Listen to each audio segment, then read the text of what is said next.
خلينا نروح شويه لاخبارنا المحليه. تفتكروا كنا انفردنا او شبه انفردنا بخبر شيكابالا والعقوبه 955 او 990 الف يورو عن حوالي مليون يورو، بالاضافه الى ايقاف مده 6 اشهر.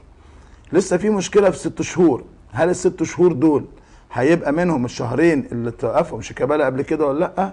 لكن الجديد اللي هقوله لكم ان الزمالك اخيرا قرر انه يرضخ للعقل وانه يرضخ لحكم المحكمه الدوليه، وانه يبعت مندوب ليه لنادي باوك اليوناني للتفاوض معاه.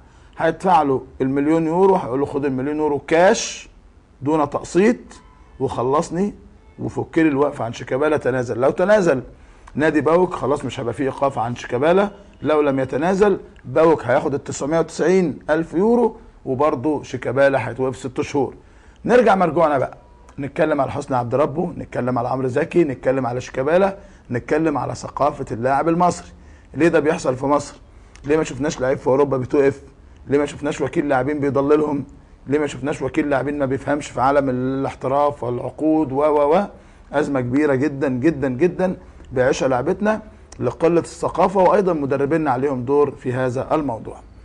طالما بنتكلم عن الثقافه الكرويه، نتكلم على نجم الثقافه الكرويه المصريه ابراهيم سعيد. ابراهيم سعيد بعد ما حياته الحيل مع الاهلي ومع الزمالك الان ينصب شباكه على النادي الاسماعيلي. اجتمع اكتر من مره مع علي ابو جريشه رئيس اللجنه الفنيه.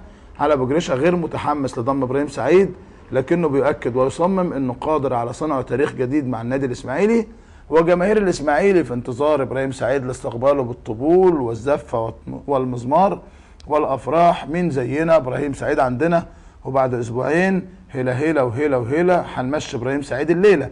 ده اللي هيحصل في الاسماعيليه زي ما حصل في الزمالك وحصل قبل كده مع الجماهير الاهلاويه اللي كانت رافضه بشده عوده ابراهيم سعيد لصفوف الفريق مره ثانيه.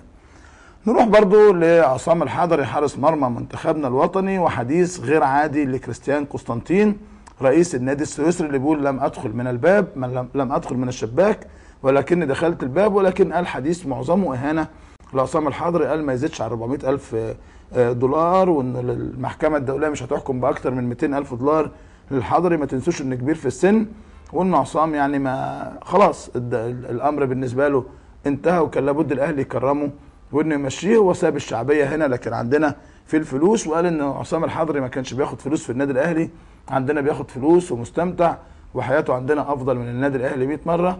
وقال ان انا برجح ان انا حاجه اتعاقد مع لاعبين جيدين كمان من مصر ومش هاممني اللي حصل. وقال انه كان نفسه يقابل حسن حمدي رئيس النادي الاهلي لما جه مصر، لكن حسن حمدي لم يتعامل معه بالشكل اللائق. ده كلام كريستيان قسطنطين ومحدش طلع رد عليه من النادي الاهلي. الغريب بقى ان عصام الحضري نفسه ما قامش وقال، لان احنا تفتكروا بعد بطوله الامم الافريقيه سمعنا ان الارسنال عايز عصام ب 100 مليون جنيه او 100 مليون دولار او 100 مليون بزيتا اي حاجه يعني قبل ما تتلغي. دلوقتي الراجل بيقول لك 400 الف دولار، ده ثمن كويس قوي بالنسبه لعصام الحضري. اضرب 400 في 6 حوالي 2 مليون جنيه. ولكن عصام راضي بهذا التقدير من نادي سيون السويسري، وهو مكمل مشكلته مع سيون السويسري. بالمناسبه نادي سيون كمان خد اللاعب سريديه لاعب وفاق سطيف للزمالك، مضاه وقبضه وظبطه، ومع ذلك اللاعب مشي الى نادي سيون السويسري. بالمناسبه كمان الزمالك ما زال بيجاهد عشان ضم حسين علي لاعب نادي بتروجيت. المفاجاه بقى ان حسين علي قابض مليون جنيه عدا ونقدا من اداريه او من مسؤولي نادي الزمالك، وان حسين علي موقع على عقد مع نادي الزمالك بالانضمام لمده 3 سنوات، وان الزمالك في انتظار راي المهندس سامح فهمي وزير البترول اذا قال حسين علي هيمشي، اذا قال لا حسين علي مش هيمشي. المفاجاه الاكبر من وجهه نظري كانت ان هاني سعيد كان وقع على استمارات مبدئيه للانضمام لنادي الزمالك، وكان قبض ما يقرب قبض في ايده حوالي 2 مليون جنيه. دلوقتي جاري التفاوض ما بينه وبين النادي الاسماعيلي عشان يرد الشيكات او يرد الفلوس لنادي الزمالك ويقعد في النادي الاسماعيلي ويجدد عقده. لكن هاني ما زال بيحلم بالاحتراف او بيحلم بالنادي الاهلي.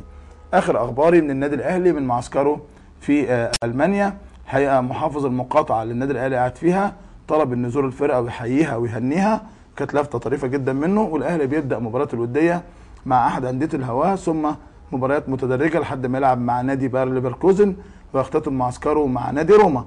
في نفس الوقت لسه الزمالك بيدور على سكر حمديه، بيدور على احد انديه الشركات استعدادا لمباراه السوبر ومباراه افريقيا. الاول هيبدا مباراه افريقيا الاهلي والزمالك يوم 20 في بطوله افريقيا، ثم يوم 27 في بطوله السوبر. برايكم كده مين اللي هيفوز في السوبر ومين اللي هيفوز في افريقيا؟ نادي بيتمرن في المانيا وعنده وفره من اللاعبين وعنده خناقه مين اللي هينضم للقائمه الافريقيه، وهقول لكم 3 هينضموا لا محاله. الاول هو الحارس رمزي صالح، موضوع انتهى.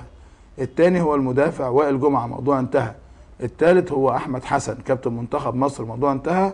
صراع ما بين حسين ياسر محمدي وسيد معوض، دول اقرب 2 هينضم واحد منهم للقائمه الافريقيه في النادي الاهلي. تنسوش تخليكم معانا على الموقع الاستفتاءات والمسابقات والمواضيع. قربنا نخلص البطوله لكن هتوحشونا جدا، وبالتاكيد هنفضل معاكم بنتابع الاخبار والاحداث الرياضيه المتواليه والمتتاليه فقط عبر بصوا طول.